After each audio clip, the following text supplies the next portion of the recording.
Hello, is everyone hearing me okay? Can I get a sound check?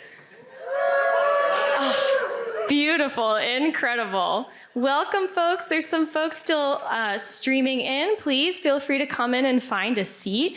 We're just gonna get started right now. My name is Susan Navi. My pronouns are she, her.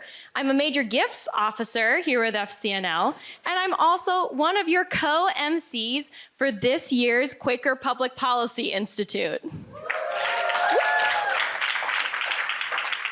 And hello, everyone. My name is Moix, pronouns she, her, and I work at FCNL as the advocacy team's organizer. And I am the second of your two MCs for this gathering. Now, we'd love to get a sense of who's in the room and who's on the Zoom. Could we please get folks raising their hands if they are part of Advocacy Corps? And folks online, feel free to, woo! Very good. Feel free to wave. Can we hear from our general committee members? Oh, we see some waving on Zoom. Anyone who is a young adult program alumni? Are there any first-time attenders with us in the room? Woo! We love to see that. And of course, do we have any advocacy teams folks online or in the room? Wow. Thank you. Really, thank you all so much for being here. We're so excited to be gathered with you for this year's Quaker Public Policy Institute. We are here to bring a prophetic, persistent voice for peace. We believe in a world free from war and the threat of war, and we know that this world will not be a reality if we do not invest in preventing violence and proactively building peace. Now, FCNL's advocacy team's network of hundreds of advocates all across the country have been working on this very issue all year long, and we're really excited to continue that work together during QPPI. As we've spoken to our legislators this year, we've continually returned to the message that our budget is a reflection of our morals and our values. And as the current US federal budget stands, it's clear that Congress needs to hear from the constituents in this room about what we truly value, which is peace, people, and the planet.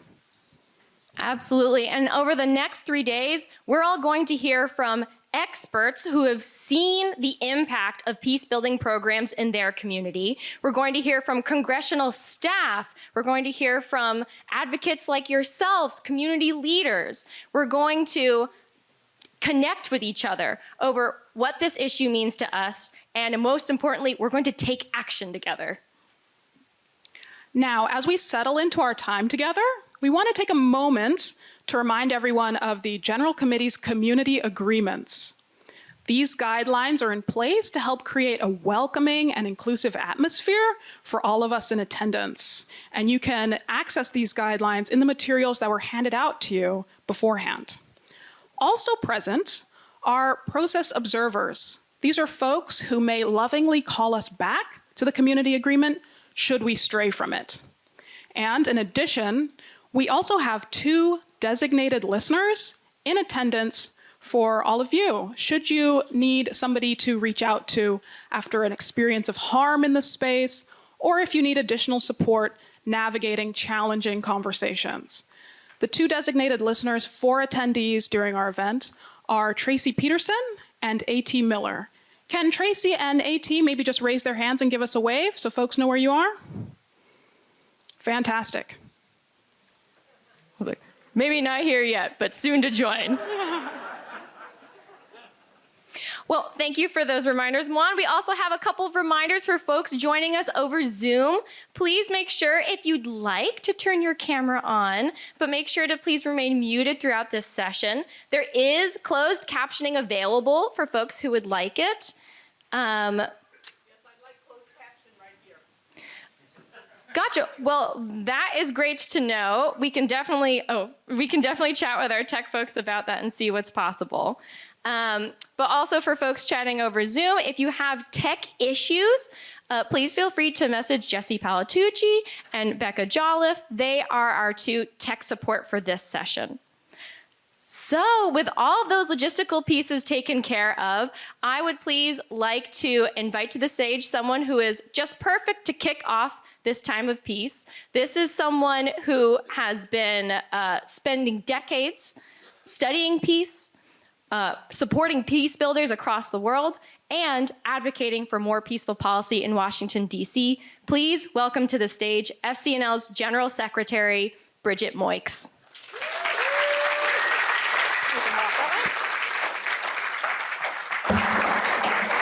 Thank you so much, Susan and Juan. And of course, I learned everything about peace from you all, so it's so good to be here. Can you hear me okay? Great.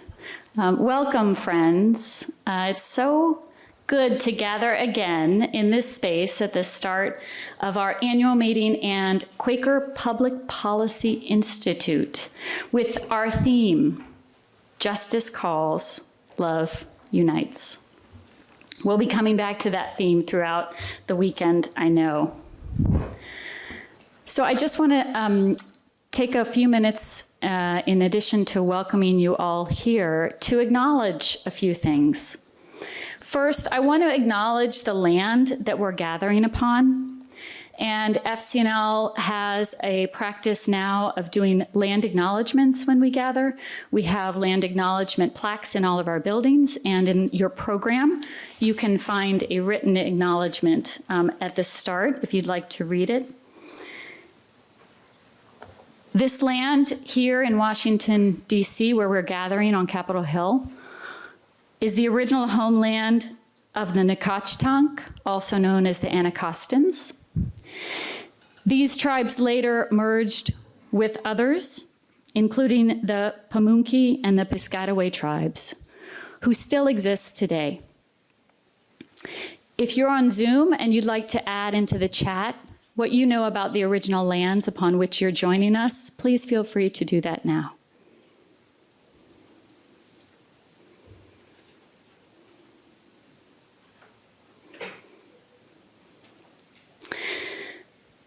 Thank you, friends. It's good to bring us in together in this space.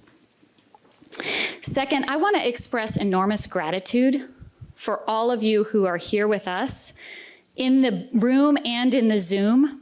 You could be doing a lot of things right now. I'm sure you have a lot going on in your lives, a lot of demands on you, a lot of other things that you might be spending your time and energy doing.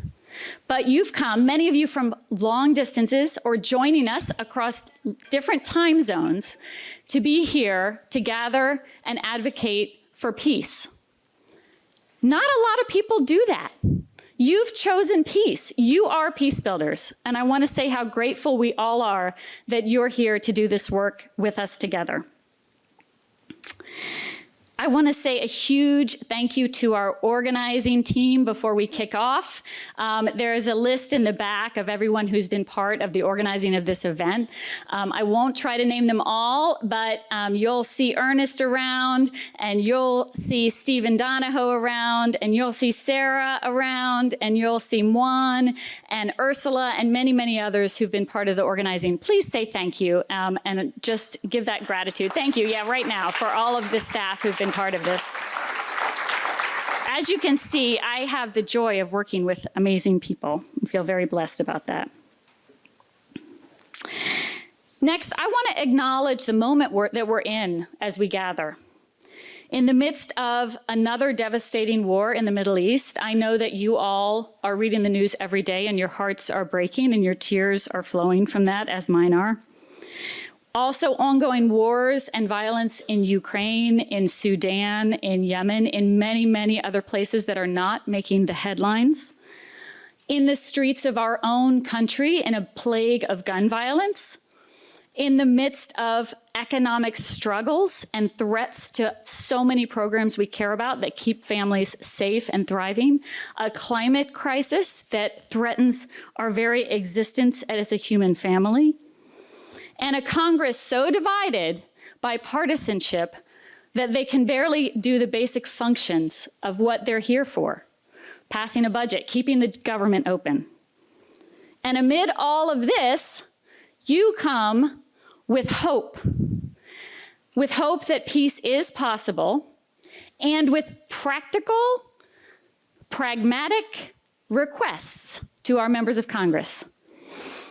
And tonight, this evening, we're going to hear from some wonderful speakers, and we're going to learn about our lobby ask around investing in peace building, even in the midst of all the challenges that we face. So thank you for your courage to speak up for peace and your continued belief that it is indeed possible. I believe we have around 150 lobby visits scheduled. This is amazing. We can't wait. I know some have already been happening, so thank you. The topic tonight and the topic of our lobby ask, investing in peace building, has been something that FCNL has been working on since the start, 80 years ago. It's our 80th anniversary. And we've been yes, thank you. We've been asking Congress to invest in peace since we began. For over 20 years, FCNL has had the message that war is not the answer. And so we also often receive the question back, well, if war is not the answer, what is?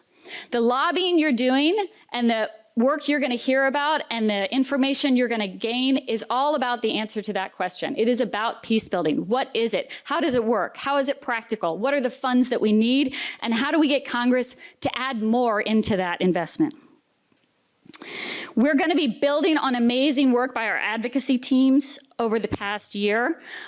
We just, I believe, passed 450 visits, lobby visits with members of Congress across the country since January. Yes, please. That is amazing.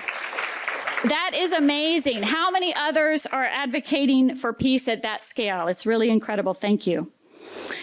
And before I turn it over to Ursala, who's going to tell us more about the ask and the work that we're going to be doing, I just want to mention one thing that I know people have been wondering about, and we've received some questions, and that is, how do we go in at this moment with this crisis in the Middle East and ask about investing in peace building? How are we going to not address this huge issue in front of us?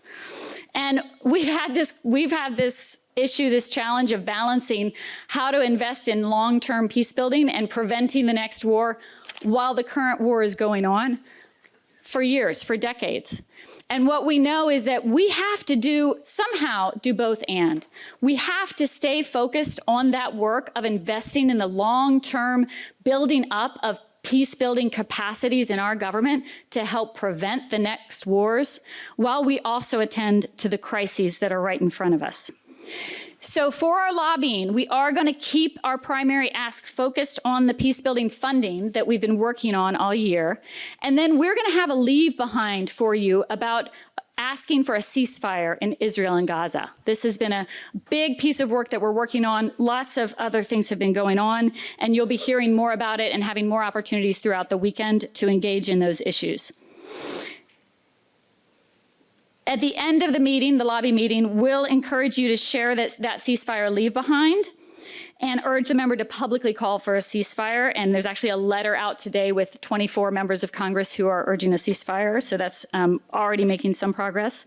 And then if you want to do more, and I know there's a lot more that people want to do, we'll encourage you to write a letter tonight to your member of Congress and pass that along as well. And we're going to have paper at the registration, and questions can be answered by our staff. So we're going to keep having opportunities to lean into that advocacy, even while we keep that focus on our peace building ask. So I'm going to turn it over to Ursala now to tell you more about how we're going to do that. Ursala.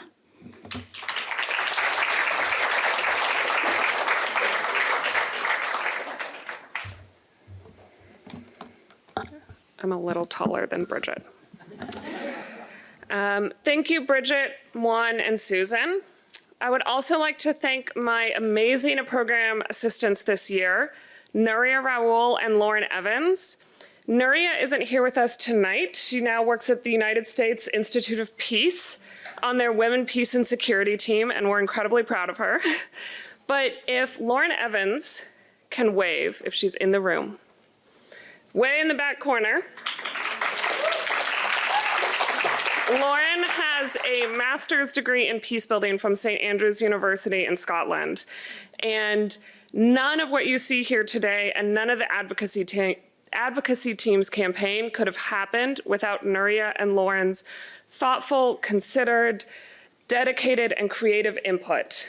Our campaign just wouldn't have happened. So just huge thank you, Lauren. I'm going to take a few minutes to walk us through our ask for this year's Quaker Public Policy Institute. And we're going to begin by settling into our chairs and closing our eyes to set the scene. Imagine you're living in a rural village in the Central African Republic. Your pastoral community is insular, focused on raising cattle, growing subsistence crops, and living out your traditional ways. While your village was initially safe from larger violence breaking out across the region, your community has started experiencing attacks from armed groups. Neighbors working in their field are assaulted. Village children are kidnapped, and your food and supplies are stolen. With no way to quickly and consistently communicate with your neighboring villages, mass violence continues to plague your community without warning. This was the experience of many communities in the Eastern Central African Republic in 2018. When following requests from the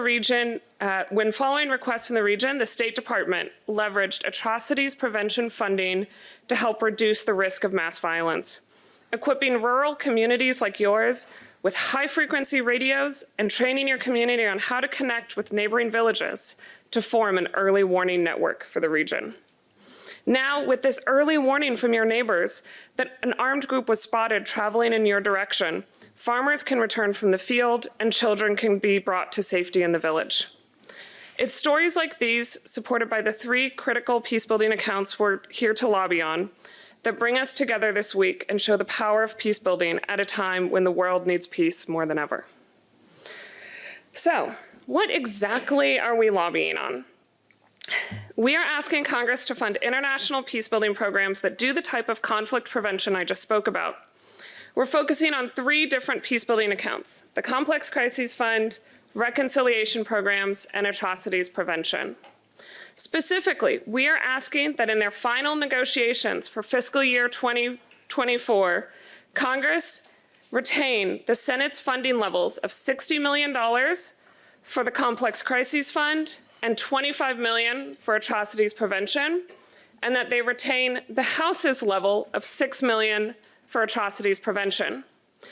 That is, in the final State Foreign Operations and Related Programs Appropriations Bill. It's also called SFOPs. It's a little shorter.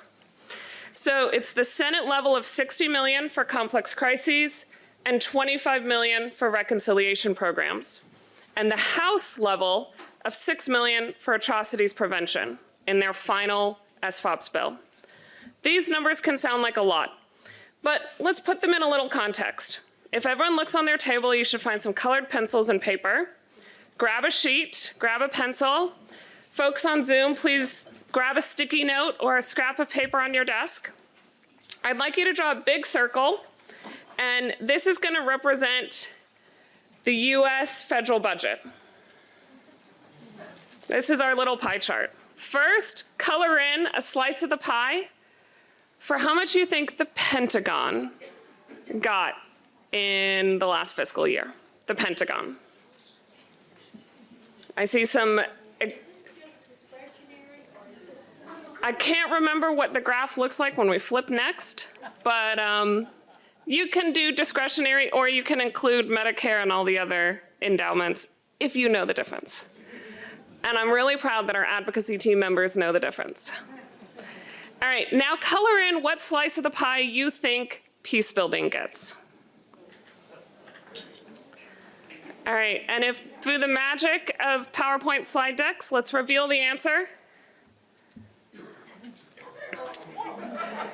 So this is just discretionary. So you will see the defense discretionary for fiscal year 23 was around $800 billion. Peace building got $91 million. So that is what we're here to lobby for, to increase the slice of the pie that's going to peace building. As you can see, peacebuilding accounts are a drop in the bucket compared to what's spent on the military. These funds are not only a tiny portion of the US federal budget, but they're also an incredibly cost-efficient investment. We know that for every dollar we spend on peacebuilding and conflict prevention, we save $16 on the cost of conflict. Anyone on Wall Street will tell you that's a great investment. So what do the three accounts actually do? First, atrocities prevention is the State Department's only dedicated funding for the prevention of mass atrocities. The account uses a wide range of tools to achieve its goals, but it's guided by the idea that we can prevent mass atrocities through early action and in partnership with local communities. Second, the Complex Crises Fund is the USAID's only flexible, rapid response tool to address emerging and unforeseen crises. The average USAID grant takes about a year to go from idea to action on the ground. That's not a timeline we can have during an emergent crisis. The Complex Crises Fund can bring USAID's response time to 30 to 90 days. This is critical when we see an unanticipated urgent need to stem the rise in violent conflict, or to seize an opportunity for peace. Third, reconciliation programs help rebuild communities fractured by conflict. People-to-people reconciliation programs bring together people of different ethnic, religious, or cultural backgrounds in areas of civil conflict to address prejudice, reconcile differences, and promote greater trust and understanding. So, why now? Why lobby on these accounts today? Raise your hand if you've heard there might be a government shutdown at least once this year on the news. Keep your hand up if you've heard about a government shutdown twice this year on the news. And keep it up if you've heard there might be a government shutdown probably by the time you're trying to fly home this weekend. Congress right now is in the final stages of negotiating a deal to fund the government for fiscal year 24. The House has approved its version of the SFOP's appropriation bill, and the Senate has drafted theirs. Now they must come together and reach a compromise of the bill to send to the president's desk. So your input is critical right now to make sure that these peacebuilding programs are protected in the final deal. We are asking for level funding from the previous year. Congress is facing pressure to make drastic cuts to federal spending. And without a constituency for peacebuilding, it is easy for Congress to cut these accounts. Your voice at this moment is incredibly important to make sure that doesn't happen. So, once more, we are going to ask in the final fiscal year 2024 SFOP's appropriations bill for the Senate-approved level of $60 million for complex crises, $25 million for reconciliation programs, and the House-approved level of $6 million for atrocities prevention. Many wars and injustices have tested the Quaker peace testimony since it was first declared. But our experience continues to witness to its truth. In a time of war and strife, we urge peaceful ends through peaceful means. In this moment, we are aware of the violence in Gaza and Israel, and FCNL and our network have been speaking clearly. There must be a ceasefire. While your lobby visits will be focusing on invest in peace building, we are encouraging anyone who feels called to offer the handwritten letter Bridget spoke about earlier and provide FCNL's legislative leave behind calling for a ceasefire with the office at the end of your visit. And let them know you'd like to follow up and schedule another visit to discuss this in more detail. So, how do we reconcile these two asks? When your neighbor's house is on fire, you call the fire department. But it doesn't mean you stop installing smoke detectors. That's what we're lobbying on today, urging both Congress to invest in peace building, that is to install the smoke detectors to prevent violence, while still calling attention to the need for a ceasefire in Gaza. With 1 in 4 people worldwide living in a place affected by conflict, our peacebuilding ask is more important than ever. As members of Congress and their staff make decisions about how your tax dollars will be spent, we must ensure that they are spent toward peace. Once again, thank you all for being here tonight. And I'm going to invite Bridget back to the stage for our next session.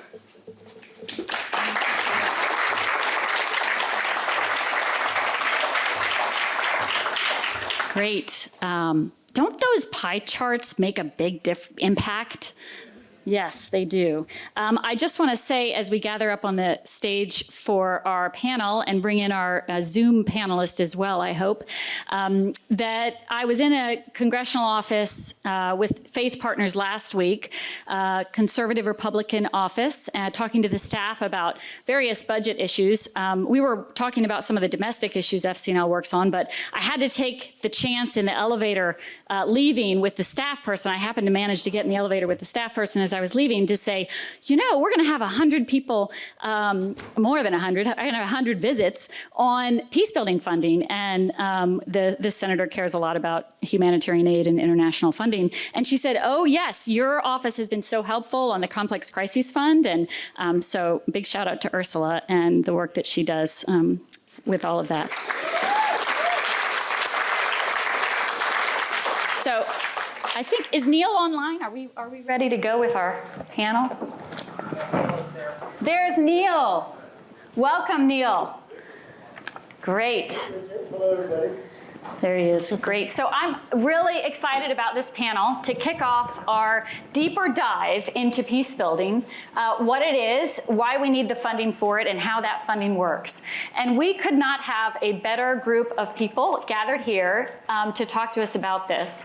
And their bios are in your program towards the back. So I'm not going to read all their bios, but it's always fun when you introduce people that you know already. And I go way back with all three of these folks to learn new things. So I'm going to say just a few words of introduction about each of you. So Pauline Muchina serves as the Policy, Education, and Advocacy Coordinator Africa at the American Friends Service Committee, an organization many of you know. And she comes from the Rift Valley province in Kenya, where her family still resides.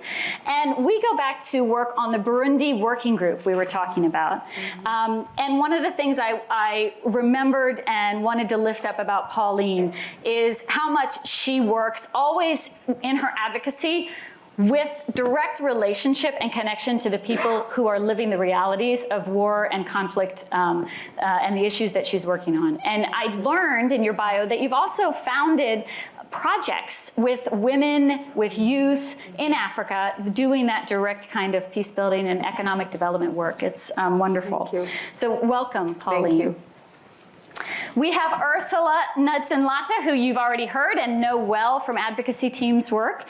And I thought I knew lots about Ursala already. She's a proud Alaskan. She's an amazing peace-building advocate. I didn't know that her BA is in religions and theology from the University of Manchester. And you focused your research on religion and conflict in South Asia. Really, really love learning new things about our staff. And then Neil, who's online with us, zooming in, and I think Neil is by his fireside, actually. So that's what makes the fireside chat of this conversation. I knew that Neil serves as the board chair of the CDA Collaborative Learning and that he's retired from decades of federal service, 30 years in the executive branch and Capitol Hill. I knew that he led the U.S. Agency for International Development's Center of Excellence for Democracy, Human Rights, and Governance, and the Office of Conflict Management and Mitigation, because he roped me into working there at one point. But I hadn't really realized, Neil, that you're probably the only person I know who has degrees from both the National War College and Earlham. Proud Earlham graduate, so you can ask about those. So welcome to all three of you. We're so glad you're here. And we're just going to kick it off with some questions and discussion, and then have a few minutes for discussion with the audience as well. So Pauline, we want to think about the faith-based approach that both AFSC and FCNL take in their peace-building work. And I wonder if you could talk about that connection for you in your own faith and for AFSC as a Quaker organization doing peace-building work. Thank you very much, Bridget, and thanks to Ursula as well and all FCNL staff. And obviously the audience, we wouldn't be here if you weren't here. So I am privileged to be sitting here with two colleagues whom we've been working on peace building on Capitol Hill in this town, even when people are not thinking about it, and trying to be the voice of the voiceless. And I work for AFSC, and AFSC is driven by Quaker values. And those Quaker values have been instrumental from the formation of AFSC. And what are those values? Things like nonviolence approach to conflict resolution, equality, justice, humanitarianism, conflict resolution, community engagement. These are the values, empathy, and looking at human beings as God's children, not as the other, but as together, as God's children. So those values are the ones that are driving AFSC to engage, and also FCNL, to engage in advocating for peace building, advocating for people to be treated justly in this world, no matter what background you come from, no matter what ethnic group you belong to, no matter what racial ethnic group you belong to, or your class, or your age. We advocate for everybody to be treated equally in this world. So we work mainly on policies, because we know those policies are the ones that are driving the response from governments of the world, from the United States government to the government of Kenya, where I come from, to the government of Israel and others. It's the policies that they have on certain things that are making them behave and act, and also allocate funding accordingly. So we work on these things to try and change them so that these policies are actually empathetic to people and are relevant to the people of God wherever they are based, whether they are going through conflict or economic injustice or whatever it is that they are going through. Thank you. Thank you so much, Pauline. And it's a similar, I think, question I want to turn to Ursala and ask about FCNL's work and the advocacy you've been doing focused on these peace-building accounts and how that is grounded in our Quaker faith and identity. And, how do you see that? Yeah, we have a joke, or I have a joke, on the foreign policy team that the peace-building team is sort of everything but. So if it's not in the Middle East and in Hassan's portfolio, if it's not nuclear disarmament or Pentagon spending, if it's not the wars on terror and militarism around the world, it ends up on my plate. And so we get everything from Cuba and Haiti to the Central African Republic to Sri Lanka and Burma. And it can very quickly feel like just hodgepodge of crises. And so we have two guideposts for our work on the peace-building team and really ground how we approach it. The first is a quote I go back to maybe too often from Psalms 34, to seek peace and pursue it. And how can US government policies seek peace? How can we be champions of peace in the world? How can we encourage US policy, to Pauline's point, to turn away from a militarized approach? How can we support the people of the world to find and seek their peace? Mm-hmm. The other guidepost is actually the Quaker peace testimony. But in particular, early on in my time at FCNL, I was still trying to find the FCNL voice. And I was looking up a quote to use in Diane Randall's congressional testimony on appropriations. And I found this amazing testimony from the London Yearly Meeting in 1915. Meeting at a time when the nations of Europe are engaged in a war of unparalleled magnitude, we have been led to recall the basis of peace testimony of our religious society. It is not enough to be satisfied with the barren negative witness, a mere proclamation of non-resistance. We must search for a positive, vital, constructive message. And I feel that 100 years later, that quote honestly kind of haunts me in my work. What is our positive, vital, constructive message? If war is not the answer, what is? And that's what the peace building team strives to answer. I don't know if we found the answer yet, but we're striving. Thank you so much, and you're doing an amazing job. I want to turn to Neil now and get kind of the insider's view on all of this from so many years inside U.S. government, working with similar values, your own Quaker values and how they've grounded you in that work. And tell us a little bit about what that's been like for you working particularly on, Capitol Hill or in USAID on these issues. Thank you, Bridget. I'm delighted to be here with all of you, and just thank you for the opportunity, and thank you for the work that you do at FCNL, and for this audience, what you've already done and what you'll do tomorrow, which is so vitally important.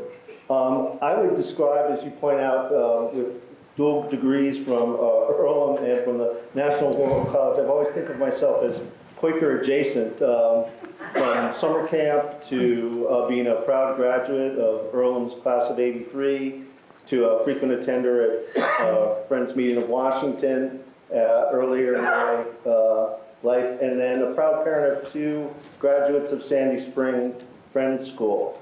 So Quakerism has informed my life to a great degree, and as Bridget mentioned, as director of the Center of Excellence on Democracy, Human Rights, and Governance, and in the Office of Conflict Management and Mitigation, I saw sort of an unparalleled alignment between Quaker values and the work I was called on to do and support over the course of 4 administrations. I think the Quaker values to seek and build peace, to witness at the grassroots level the work of peace builders, and those that are largely excluded from the political and economic, social lives of their countries. That was vitally important to elevate and lift up those voices and make sure that they came from the fringe of the fringe to the center of our policy debate. And I've had the good fortune to be able to do that in a federal career and then in an encore career with a group called CBA, Collaborative Learning, that has that focus. Also, just in terms of my navigating the interpersonal world of managing in the federal bureaucracy, Quaker practices of consensus, discernment, recognizing the inherent dignity and worth of all people, working with others to resolve conflict, and helping people unlock the potential and release all of their talents. I found those principles as guiding in my leadership practice as well. So very much rooted in me. Thank you, Neil. And I will say, having worked with Neil and in that office that he led, it was like a little bastion of people who believed the things I believed and wanted to make the world a better place in the ways I wanted to do so as well. So you really brought that into USAID and the work there. I also remember, by the way, that the first time we met was when I was a lobbyist for peace building, and we were trying to find parts of the U.S. government that had funding, like the Reconciliation Program, which was under CMM, the office you led at the time. And I went in and met you, and you said, I'm an Earlham graduate. And I said, oh, great, I'm with FCNL. We want to lobby for funding for you. And you said, no, that's all right, we're good. I think you maybe had to say that, but I'm glad that we are still lobbying for that funding. So speaking of which, turning back to Ursala about our ask and these accounts that you've told us a little bit about, tell us a little bit more about what we're focused on here at QPPI and why we need to do this. Absolutely. And I hope you'll all stay with us for the panel after the presentation of the Snyder Award. We have 4 amazing peace builders who are going to talk about projects and programs that they've run funded by these accounts. You'll get a really gritty, in-depth view of what the work we're asking to support.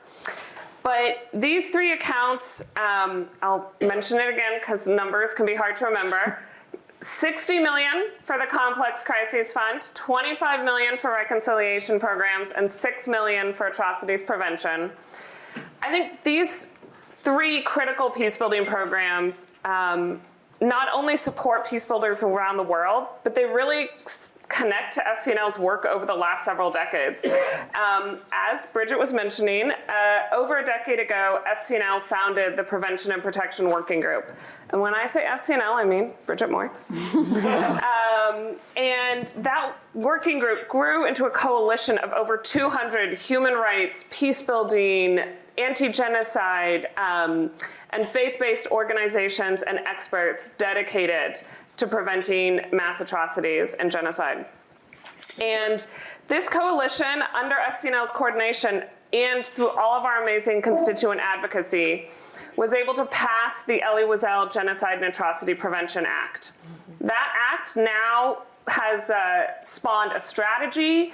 That strategy helps guide the work of the atrocities prevention funding. So it's a nice little full circle moment. 20 years later, we have not only the strategy, but the money behind it. Additionally, FCNL staff and our constituents around the country were critical in getting the Global Fragility Act passed in 2019. And that bill finally formally authorized the Complex Crises Fund. While the money had existed for a long time, it existed very precariously, not a long time, several years. It existed in a precarious manner, and the passage of the Global Fragility Act really helped cement that. And then lastly, I just think that reconciliation programs, that people-to-people reconciliation, to Pauline's point earlier and to Neil's point, it's about rehumanizing the other. It's about helping people find that of God in someone that they had conflict with. To say, I'm going to move past my prejudice. I'm going to move past these ideas that I have held that have made you the other, that have dehumanized you, and help people come together and create a positive vision for the future. So I think these three accounts really, as with most peace building, really aligns with Quaker values, which is pretty exciting. It is, and I would say that years ago we only had one account that we were trying to. So it's wonderful that we're building these capacities, even though they need a lot more funding still to go. I want to come back to Pauline in a moment, but I just want to dig in on the accounts a little bit, Neil, with you, and particularly ask why does constituent advocacy on these small little accounts somewhere inside the U.S. budget, why does this matter? You had the experience of, managing parts of the government that ran these accounts. Why does the advocacy from us matter? Yeah, I think it's just crucially important because the congressional offices want to know that there's a constituency for these programs, regardless of size, that they're making a difference. And you're armed with information tonight and through the day tomorrow that will give them, hold them accountable for keeping and maintaining the funding at the levels here. I think being able to look back over the course of the last 2 decades, where there was no peace building, identifiable peace building funds you could be lobbying for, and now to see that it's 91 million. It's certainly inadequate against the challenge, but it is a base for a way we can change people's minds about how they think about conflict. Can't stress enough the comments that Ursula made about the savings that come in the preventive approach. The idea that these reconciliation programs or complex crises go to support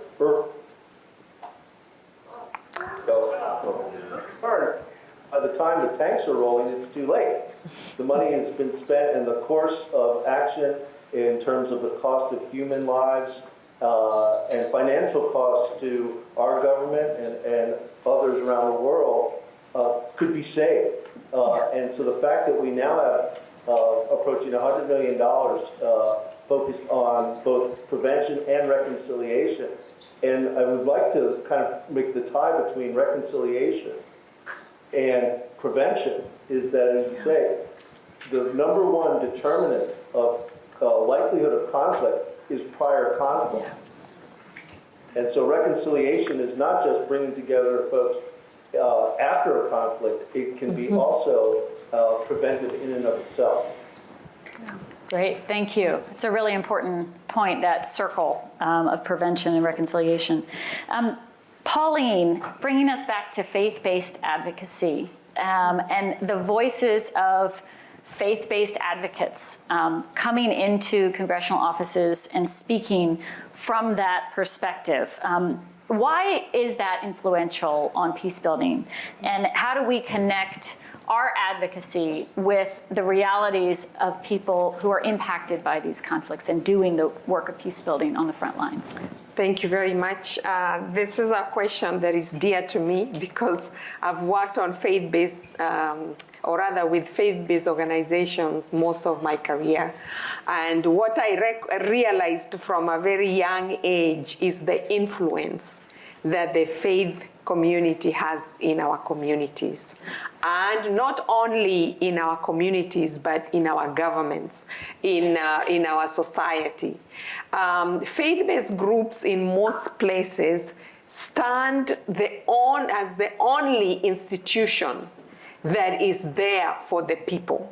Even where the governments can't reach, you will find a faith community, maybe a house, a Quaker committee that meets in somebody's house. Maybe you will find a women's meeting that meets in somebody's house or under a tree in African countries. So the faith that unites people and makes people a community drives people to care for each other. And I'm sure you are here tonight because of your faith. You believe that you can use your faith to change your government's thinking in terms of relationship with the rest of the world. And I want to believe that that's why you are here, or maybe you came to visit DC. But right now, I can safely tell you, in places that we work in, like in Sudan, South Sudan, Ethiopia, Somalia, Kenya, Burundi, and many other places that we work in Gaza. AFSC works in places like Myanmar and others. And the faith community are our allies in trying to work on peace building.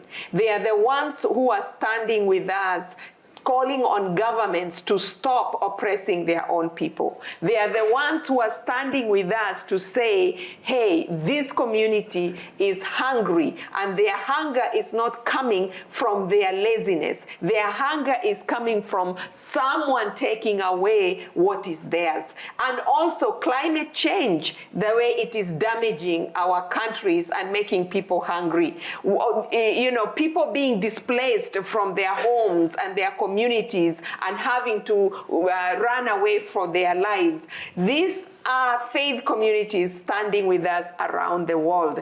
But it doesn't mean that they are always on the right side of history. You know, sometimes the faith community has, you know, been the driver of conflict. So we continue to challenge each other because we are all human. But we aim to really uphold each other with the grace that God gives us to stand for justice all the time.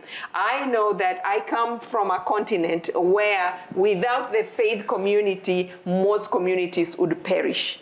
You know, governments cannot sustain people or communities the way the faith community has. And I know that that's also not only in my continent, but other countries around the world. So I understand the role of the faith-based group. They have the history, you know. They are there even when nobody else is there. Like in Sudan right now, people have run away. It's the faith community that has been left behind with the people. The faith community also upholds morals that really can help people get over their own differences and be able to live together in peace.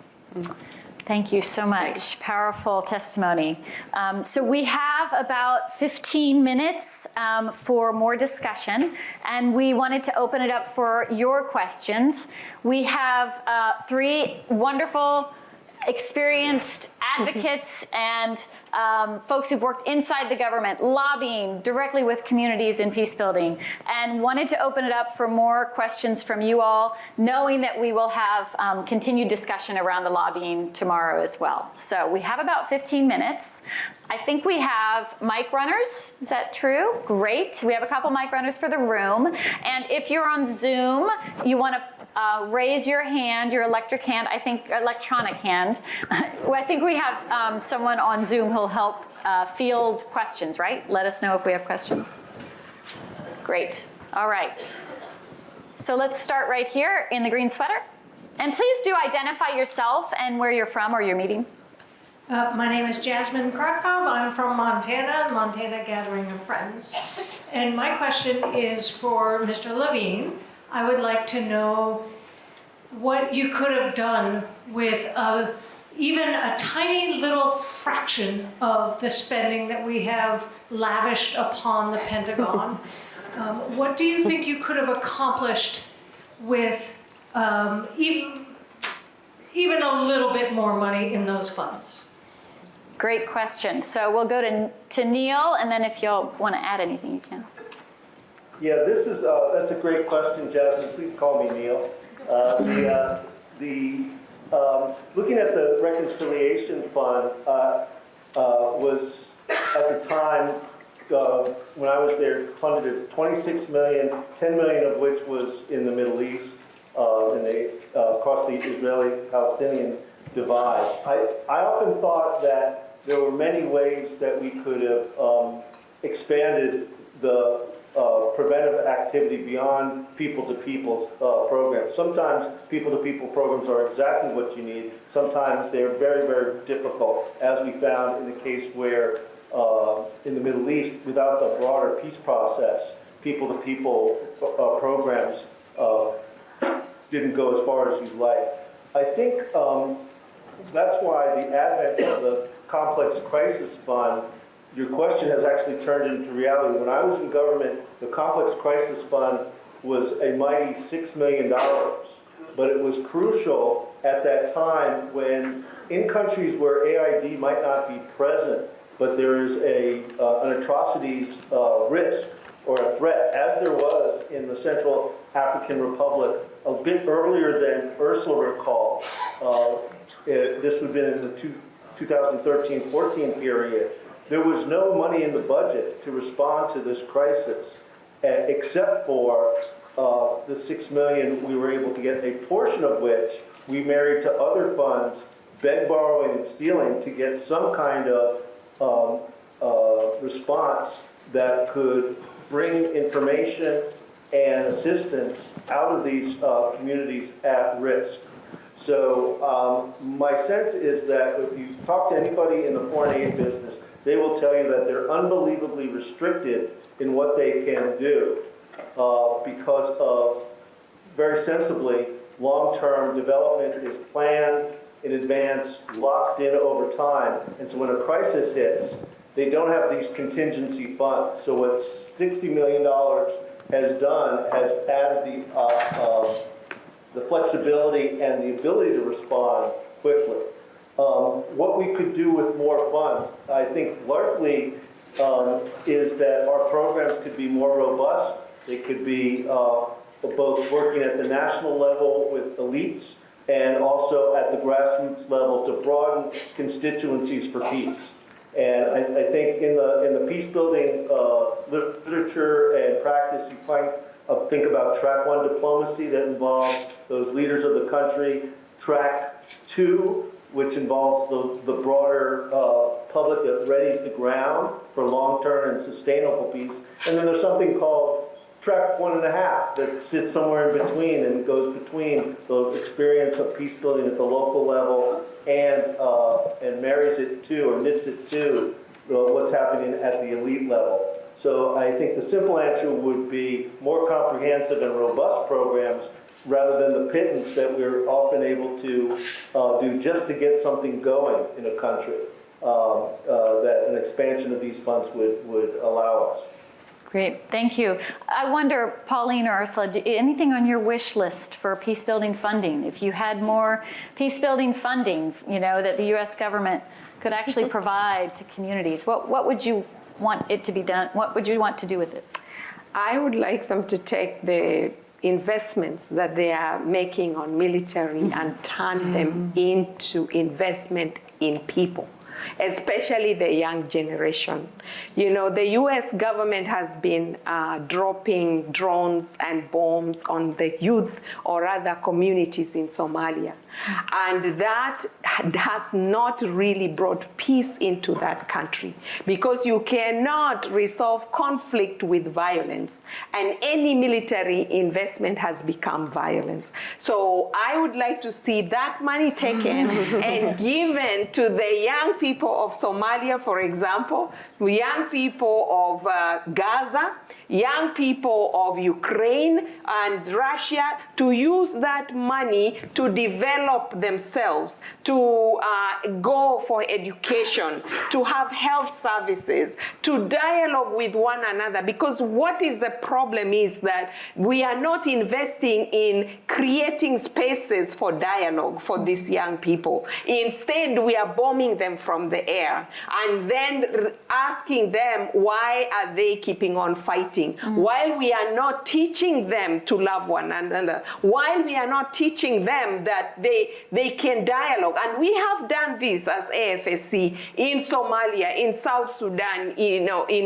Ethiopia and other places, where Kenya, where we've had violence after elections, where when you bring people into the same room, even when they differ, they will find ways of connecting, and it takes time. So you need to invest time, you need to invest resources, not only saying, they can never agree with one another. I'm actually quite sad to see what's happening with the US government and Saudi Arabia trying to broker peace for Sudan in Saudi Arabia. Without engaging women, without engaging the youth. So they go government to government, the people who are fighting each other, but not the community that is impacted. When will they ever find peace if they don't engage the communities that are being displaced, the women who are being raped, as when rape is being used as a weapon of war? The doctors whose hospitals have been, completely destroyed. If the governments don't engage those people, how are we going to have peace? So I would like to see more funding go into national dialogue, national reconciliation processes in places like Zimbabwe, in places like here in the United States, when people are just waking up and shooting people as they wish, when people are hating each other. I don't know whether you heard what Trump said he will do when he comes into power. Why are we not investing more in having conversation among communities? Look at anti-Semitism. Look at Islamophobia in this country. Look at the violence towards the LGBT community. Why are we not investing more? And then you look at the military budget in this country. There is lack of, I don't know what to call it, misprioritizing our priorities, or I don't even know the right words, because I get so agitated about this, because I want them to invest in people talking to one another, in finding solutions from the communities that are being terrorized by gun violence, instead of investing in militarism and policing communities where they don't need policing. They need to be having community dialogues and reconciliation. Thank you. Thank you.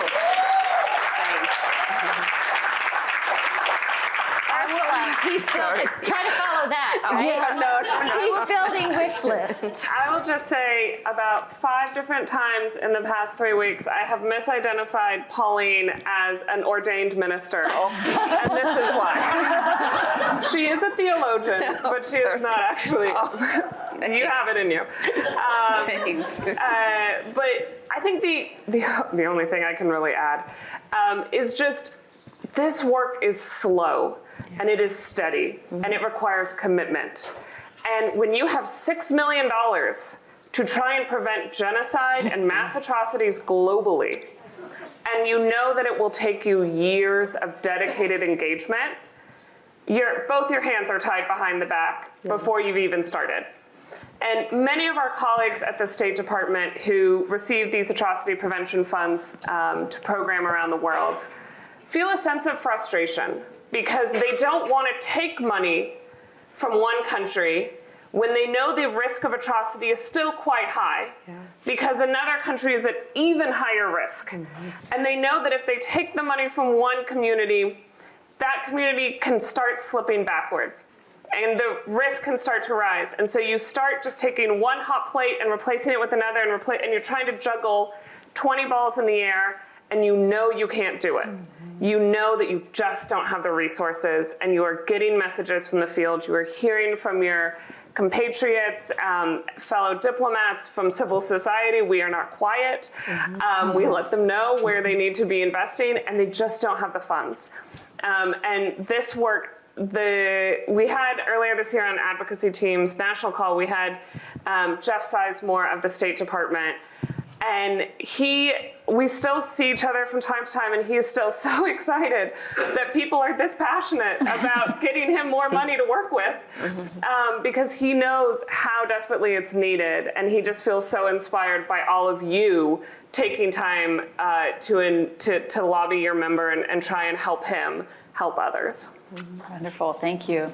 All right, I think we have time for maybe 2 more questions that we'll take together so we can bundle, and then a last round, and we need to break at 7:15 to transition for a member of Congress who's coming to speak with us. So Steve in the plaid shirt, and then we'll come over here to Deb. Steve Olszewski, Radnor Meeting, Philadelphia Yearly Meeting. So this all seems like a no-brainer, and the money we're asking for is a mere pittance compared to other things. What in the heck is the argument for not doing it? Great question. All right, we'll come to that one, and go ahead. Deb Fink from Ames, Iowa. Some of us, I know, and particularly with AFSC, we're following the work of David Zaremka in Western Kenya, the healing and rebuilding our community and bringing people together with Burundi. Rwanda, I think. What is happening with that? I mean, I don't get emails anymore from them, but he was doing amazing work with pennies, I think. Yeah, great, thank you. Is that being picked up by anybody? He died of COVID, yeah. So how is this continuing? Great, we'll try to answer that as well. Okay, so first to what's the argument against this? I can start, and I'm sure Pauline and Neil also have perspectives. The argument against this is, I've never heard of this before.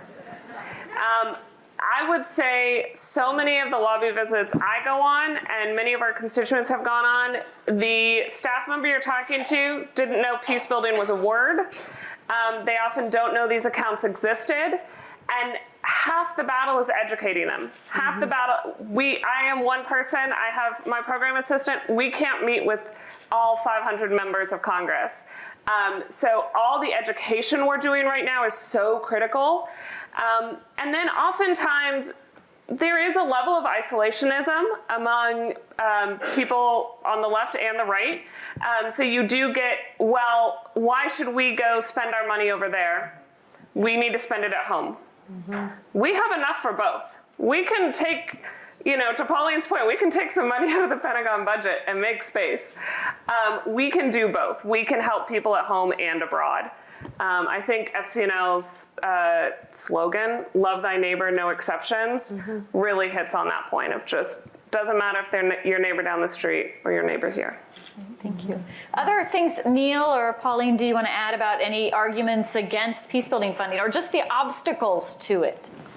Yeah, I think for me, I think one of the things I think is a major obstacle is who benefits from military investment. Because you know, they have like the best mechanism of lobbying.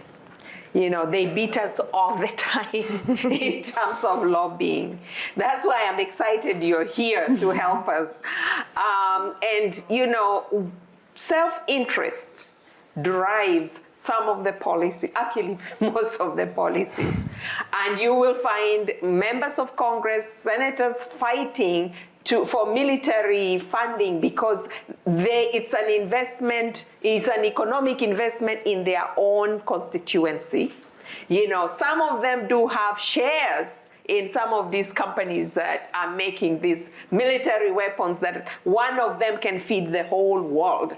You know, but we are investing in those instead of investing in food. So I think there is need to try and bring people back to the basic of humanity, of understanding one another and loving one another. That's what Ursala is talking about. You sit with a staff member and you bring someone from a country that is affected, like we're going to do together in December, and they hear firsthand of what is happening without the resources that is needed to help there, or with the funding that they've sent to help with military, and people are getting displaced. So for me, there is need to reconcile the fact that people don't always know that their funding is being misused in terms of military investment. People don't always understand that people have self-interest, and that's what is driving them in terms of their economic well-being instead of a peaceful world. Yeah. Thank you. Neil, did you want to add anything from your perspective? Yeah, I just I concur fully with Ursula's description of the arguments against is lack of knowledge and those sort of anti-foreign aid votes. It's not that they either don't know or they have an ideological position about foreign aid. But I think what's important is also you're providing in these visits accountability. You're watching to say that, you know, this is something I care about, and that you'll be watching what they do in terms of their actions on votes on foreign assistance. In terms of the programs and how there's a hunger, sense in the audience about how do these programs work on the ground. I understand that's the domain of the next panel. But I would just point out from the materials here, I was really pleased to see that for the reconciliation programs that work in places like Rwanda, Burundi, Central African Republic, in 2019, there was activities in 35 programs across 27 countries. So the reach of that program is fairly extensive. Now, these are small grants, people-to-people programs, but very, very important for the reasons that we've already stated. But I wanted to call that out. Great, thank you. And Pauline, I don't know if AFSC has any information about the healing and the AGLI, Africa Great Lakes Initiative, and Zarumka work, or? So I don't know that particular case, but I do know that the Africa program, or Africa region, is working on trauma healing. It's continuing it, especially in South Sudan, where almost everyone has been traumatized. In meeting with government officials, and they also tell you, I have been so traumatized because I've lost so many members of my family. And we know how trauma then turns into anger and turns into violence. So AFSC has a program in South Sudan and also in Somalia where they're trying to provide trauma healing for peace builders, because even peace builders themselves need to heal in order to be able to help others also come to that healing space. So that's a program I know, but I can find more information about that specific program that you are talking about. So, it's not just there, but also in other countries where AFSC is working on trauma healing as well. Thank you. And I think that his son is actually carrying on some of that work too, so we can talk more. I want to say a big thank you to our speakers. Please join me in thanking them.